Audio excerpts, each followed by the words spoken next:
He slammed her against the wall. No warning, no questions, just a badge and all that rage riding shotgun behind it. Funny thing about power, sometimes the person you try to shove down is the one sent to fix everything you thought you controlled. He had no clue who he was dealing with. By the time he realized, justice was already watching. If your heart's pounding, if you're feeling something right now, yeah, you get it. Back up a second. Courthouse hallway. Early morning thick with bodies and cheap cologne. Everyone with their own quiet little prayer or secret. The walls felt like they were holding their breath, waiting for something to snap. And here comes Officer Grant Ellison, boots heavy, face locked, eyes always searching for someone to boss around. Didn't walk, patrolled, like the halls were his own private battlefield. And if you weren't wearing blue, you were already on his list. Especially if your skin was the wrong color. She was just standing there, this black woman gray blouse, plain pants, watching the courtroom doors, cool as you please. Not causing trouble, not filming, just being. Grant barely glanced before barking for her ID. She didn't even flinch, just looked at Hema, kind of calm, that didn't mean fear, more like she was sizing him up. He didn't wait. Snatched her bag, twisted her arm, slammed her into the wall, cuffs out, no hesitation. Her face hit first, shoulder after, and the sound louder than it should have been in a place built for dignity made somebody gasp. But nobody moved. Phones came out, thumbs on red buttons, but everybody's feet stayed glued. That's what crowds do with injustice, wearing a badge they watch and hope not to be next. She never raised her voice, never begged, just turned her head, locked eyes with him. And in that stare was something ancient, like she'd seen this scene 100 times and wasn't impressed. Grant's face said control, but his hands, they shook just a little. Somewhere, a red recording light blinked, capturing all of it. The courthouse felt colder than usual. Not just the acreal cold in the bones. People sitting on those unforgiving benches, barely daring to shift. Everything designed to keep emotion muted, voices down. The officers walked heavy, boots polished, gear weighing them down not for protection, but to make you remember who was in charge. Grant moved like he owned the place. Years in, he thought he could bend any rule. Who belonged? Who didn't?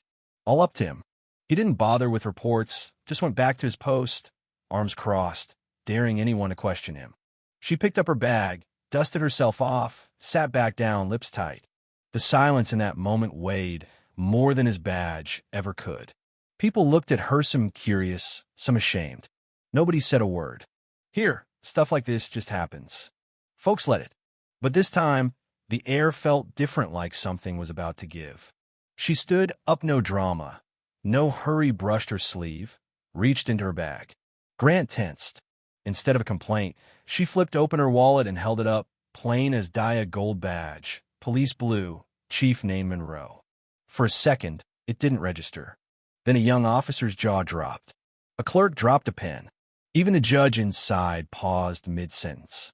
Somebody whispered, "She's the new chief." Nain looked right at Grant, voice quiet but clear.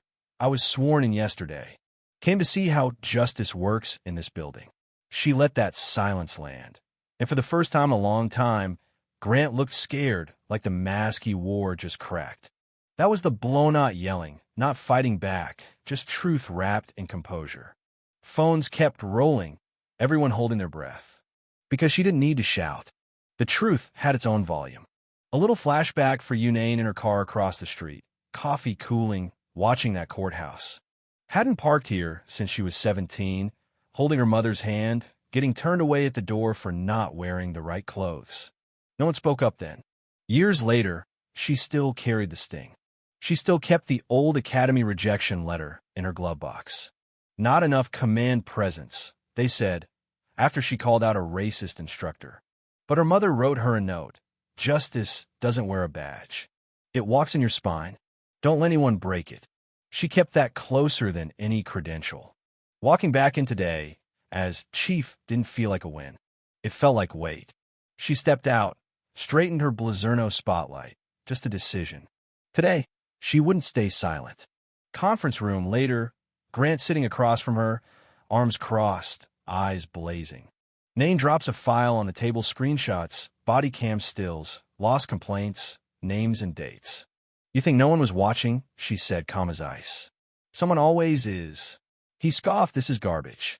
You just want to humiliate me. She didn't rise to it.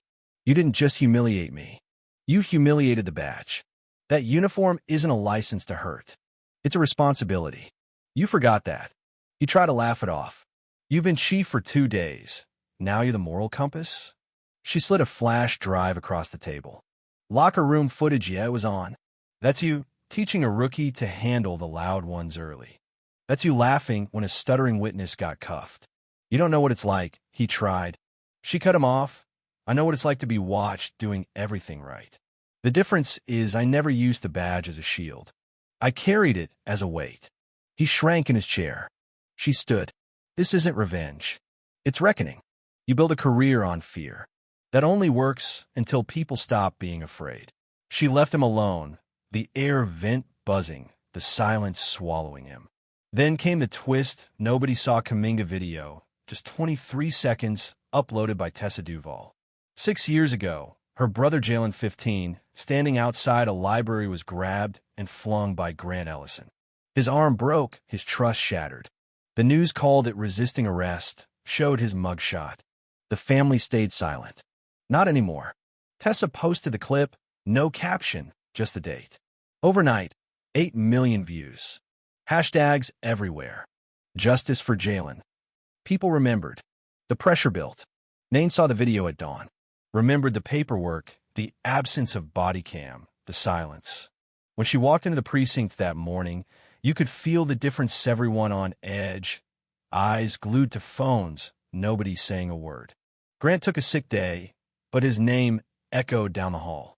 This time, the gears weren't grinding quietly, they were jamming. Later, Grant got the email, administrative leave. Effective immediately. The inbox stung more than any headline.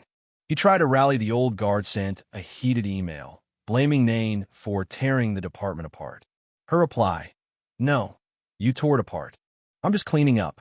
And someone leaked it fast. The quote hit every chat, every forum. No, sir. We were already broken. She just turned on the lights.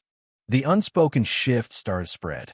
Next day, Grant came to pick up his things. No one spoke. No one looked up.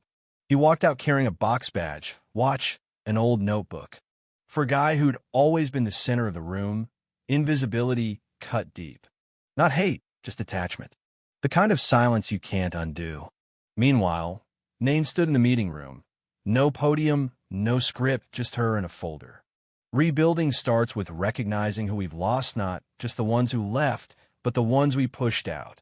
She called him Letitia Torres 6 years ago, pushed aside for being too strong. Now back as deputy training lead. The room froze, then applause slow, then building. Letitia spoke. I wasn't silent. I was sidelined. But now I'm back, not asking to be heard, but so others know they can speak too. Her first training wasn't about tactics, but listening. When was the last time someone heard your story, not just your badge? Silence broke in the right direction. Nain, watching behind the glass, didn't smile, not exactly, but you could feel the hope. This wasn't about headlines. It was about making the department human again, one voice at a time. Grant's last walk down the hallway, key card denied. Uniform jacket boxed, nobody saying goodbye. His punishment wasn't a courtroom sentence. It was the department turning away. He'd hidden behind the system for years. Now stripped bare, he was just a man others didn't even notice. Nadine, in her office, wrote a new name in the personnel log. Not a victim, not a witness, but the one making change. Downstairs, a young recruit read a quote etched above the training wing. Justice does not begin with power. It begins with conscience. He stood taller. Letitia passed by, giving him a look that said, "You're starting to get it." Outside, Nadine Monroe stepped down the courthouse steps, Alanino cameras. No applause, just her own footsteps echoing, quiet but sure. People who saw her walked a little straighter. Not because she ordered them, but because her silence spoke louder than any speech. So yeah, that's how justice actually moves, not with noise, not with drama, but with quiet courage and someone refusing to stay silent. If this hit you, don't just scroll on. Speak up. Share what you think about right, wrong, justice, or what this community really needs next. The real verdict's out here with us. You know what I mean?